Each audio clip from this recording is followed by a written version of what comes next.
Hija responsabilità ta' kull politiku li jieħu azzjoni immedjata għar-realtà li tkun qed tiżviluppa fil-pajjiż. Intervistat mill-editur tal-Gazzetta llum Albert Gauci Cunningham, Bernard Grech qal li huwa minnu li l-pandemija hija realtà globali, iżda l-ebda Prim Ministru ma daħaq bil-poplu tiegħu. Llum li qed nirrealizzaw illi reġgħet ħarbet minn idejn il-Prim Ministru, reġgħet ħarbet minn idejn il-Ministru tas-Saħħa din is-sitwazzjoni, qegħdin nirrealizzaw li dan sar biss minħabba li l-Prim Ministru ma ħax l-affarijiet bis-serjetà. Kellu sitwazzjoni ma ħadix bis-serjetà, ipprova jagħti impressjoni differenti u llum sfortunatament it caught back on him u sfortunatament fuqna l-kol. Għaliex kieku effettwat il-Prim Ministru ngħid ħażla ħażina u effettwat lilu, ma din hija għażla li qed effettwa lil kulħadd. Il-kap tal-Partit Nazzjonalista saħaq illi kien hemm mumenti fejn il-Prim Ministru seta' semma mill-pariri li kien qed tagħti l-Oppożizzjoni.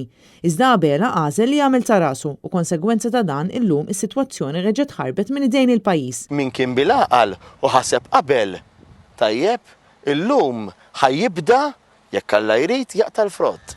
Min ma kienx bilaqal qabel illum ħajkollu u sfortunatament aħna miegħu u l-popolazzjoni u l-ekonomija dbat il-konsegwenzi. Bernard Grech sostna li kien il-Partit Nazzjonalista li propona illi t-tobba tal-familja jibdew jamministraw il-vaċċin kif ukoll jingħataw il-vouchers, filwaqt li kien propona wkoll li jkun hemm programm qawwi ta' screening fil-portijiet u fl-ajruport tagħna. Bernard Grech qal li l-priorità tal-Partit Nazzjonalista se tibqa' ħajjet in-nies, is-saħħa, l-ekonomija u l-ħaddiema. Ħankomplu naħdmu bis-serjetà biex il-Partit Nazzjonalista jerġa' jsir l-għażla naturali tal-persuni maġġoranza li għażluh. U għaliex? Għaliex huwa dmir tagħna li nagħmlu dan. Partit politiku jeżisti biex jigverna, ma jeżistix biex joqgħod fl-oppożizzjoni.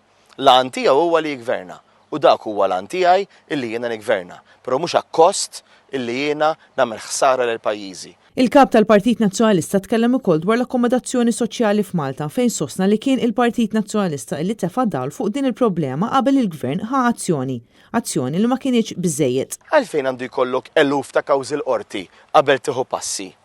Għalfejn il-Gvern irid jiġi rinfaċċat li irid iħallas miljuni kbar ta' euro f'kumpens biex jibda jieħu azzjoni?